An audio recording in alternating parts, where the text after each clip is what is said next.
Hi friends, welcome to Vani రుచులు. Muslim స్టైల్లో దాల్చా తయారు చేసుకోవడం. ఇది మనకి వైట్ రైస్ లేకైనా, పలావ్ రైస్ లేకైనా, బిర్యానీస్ లేకైనా, కర్రీతో పని లేకుండా టేస్ట్ అనేది చాలా బాగుంటుందండి. అంతేకాకుండా ఇది హైదరాబాద్ కట్టాక దాల్చా అని కూడా అంటారు. ఒకసారి ట్రై చేసి చూడండి. అలాగే ఇంతవరకు ఛానల్ సబ్స్క్రైబ్ చేసుకున్న వాళ్ళు ఛానల్ సబ్స్క్రైబ్ చేసి బెల్ ఐకాన్ మీద క్లిక్ చేసి నోటిఫికేషన్స్ అనేది ముందుగా మీకు వస్తాయి. ఇక్కడ ఒక కప్పు శనగపప్పును ఒక గిన్నెలోకి యాడ్ చేసి అందులో కొద్దిగా వాటర్ యాడ్ చేసుకుని హాఫ్ అన్ అవర్ నానబెట్టాలి.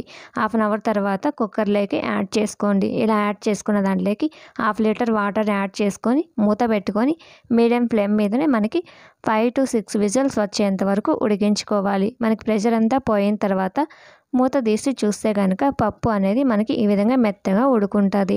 ఈ విధంగా ఉడికిన దాన్ని మనం పప్పు కర్రతోటి బాగా మెత్తగా మెదుపుకోవాలి. మనం ఇక్కడ శనగపప్పు ప్లేస్లో కందిపప్పు అయినా యూజ్ చేసుకోవచ్చు అండి. మనకి శనగపప్పు అయినా టేస్ట్ అనేది చాలా బాగుంటుంది.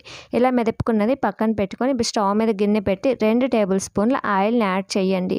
ఇందులోకి ఒకటి కట్ చేసుకున్న ఆనియన్ని యాడ్ చేసుకొని అలాగే ఇందులోకి 3-4 పచ్చిమిర్చి యాడ్ చేసి 3 లవంగాలు, 1 ఇంచు దాల్చిన చెక్క, 2 ఇలాచీలు యాడ్ చేసుకొని ఆనియన్స్ని కొంచెం ఫ్రై చేయాలి.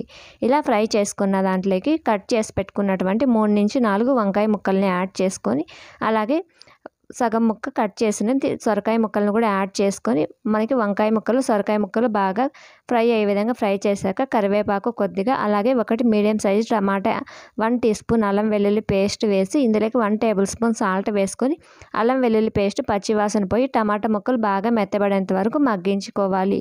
ఇలా మగ్గించిన దాంట్లోకి 1 టేబుల్ స్పూన్ కారం అలాగే 1/2 టీ స్పూన్ పసుపుని యాడ్ చేసుకొని కారం పచ్చివాసన పోయేంత వరకు బాగా ముక్కలకు పట్టే విధంగా మీడియం ఫ్లేమ్ మీదనే మగ్గించాలి.